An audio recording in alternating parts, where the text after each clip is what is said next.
பகுஜன் சமாஜ் கட்சியின் தமிழ்நாடு தலைவர் ஆம்ஸ்ட்ராங் வெட்டி கொலை செய்யப்பட்ட சம்பவம் பல்வேறு அரசியல் கட்சி தலைவர்கள் கண்டனம் தெரிவித்துள்ளனர். அதிமுக பொதுச் செயலாளர் எடப்பாடி பழனிசாமி வெளியிட்டுள்ள இரங்கல் செய்தியில் ஆம்ஸ்ட்ராங்கை இழந்து வாடும் பகுஜன் சமாஜ் கட்சியின் தேசிய தலைவர் மாயாவதிக்கும் தொண்டர்கள் மற்றும் குடும்பத்தாருக்கும் ஆழ்ந்த இரங்கல் என தெரிவித்துள்ளார். தேசிய கட்சியின் மாநில தலைவர் படுகொலை செய்யப்படுகிறார் எனில் இதற்கு மேல் திமுக ஆட்சியில் சட்டம் ஒழுங்கை என்னவென்று சொல்லி விமர்சிப்பது என்றும் அவர் கேள்வி எழுப்பியுள்ளார். கொலை செய்வதற்கான தைரியம் குற்றவாளிகளுக்கு எப்படி வருகிறது என வினவியுள்ள எடப்பாடி பழனிசாமி சம்பவத்தில் தொடர்புடைய அனைவரையும் கைது செய்து கடும் நடவடிக்கை எடுக்க வேண்டும் என முதலமைச்சருக்கு வலியுறுத்தியுள்ளார்.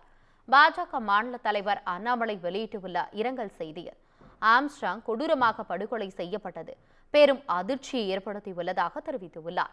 சமூகத்தில் வன்முறைக்கும் மிருகத்தனத்துக்கும் இடமில்லை.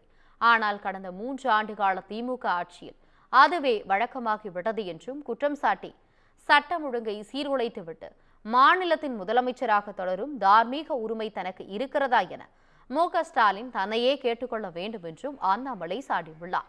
பாமக தலைவர் அன்புமணி ராமதாஸ் எக்ஸ் வலைதளத்தில் வெளியிட்டுள்ள பதிவில் ஆம்ஸ்ட்ராங்கின் மறைவு தலித் அரசியலுக்கு ஈடு செய்ய முடியாத இழப்பு என்பது மறுக்க முடியாத உண்மை என கூறியுள்ளார்.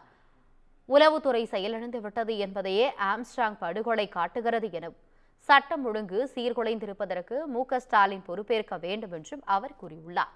தமிழக வெற்றிக் கழக தலைவர் விஜய் வெளியிட்டுள்ள எக்ஸ் தள பதிவில் பகுஜன் சமாஜ் கட்சியின் மாநில தலைவர் ஆம்ஸ்ட்ராங் படுகொலை செய்யப்பட்ட சம்பவம் பெரும் அதிர்ச்சியையும் வேதனையும் அளிப்பதாக தெரிவித்துள்ளார். இதுபோன்ற கொடும் குற்ற சம்பவங்கள் இனி நடைபெறாமல் இருக்க தேவையான முன்னெச்சரிக்கை நடவடிக்கைகளை தமிழக அரசு தீவிரமாக முன்னெடுக்க வேண்டும் என்றும் சமரசம் இல்லாமல் சட்டம் ஒழுங்கை நிலைநாட்டி அனைவரது பாதுகாப்பையும் உறுதி செய்ய வேண்டும் என்றும் கேட்டுக்கொள்வதாக பதிவிட்டுள்ளார். நாம் தமிழர் கட்சியின் ஒருங்கிணைப்பாளர் சீமான் வெளியிட்டுள்ள எக்ஸ் தள பதிவில் பகுஜன் சமாஜ் கட்சியின் மாநில தலைவர் சகோதரர் ஆம்ஸ்ட்ராங் அவரது வீட்டின் அருகிலேயே படுகொலை செய்யப்பட்டிருப்பது பெரும் அதிர்ச்சி அளிப்பதாக கூறியுள்ளார். தமிழ்நாட்டின் தலைநகரிலேயே தேசிய கட்சியின் மாநில தலைவருக்கு உயிருக்கு பாதுகாப்பு இல்லாத சூழல் நிலவுவதாகும்.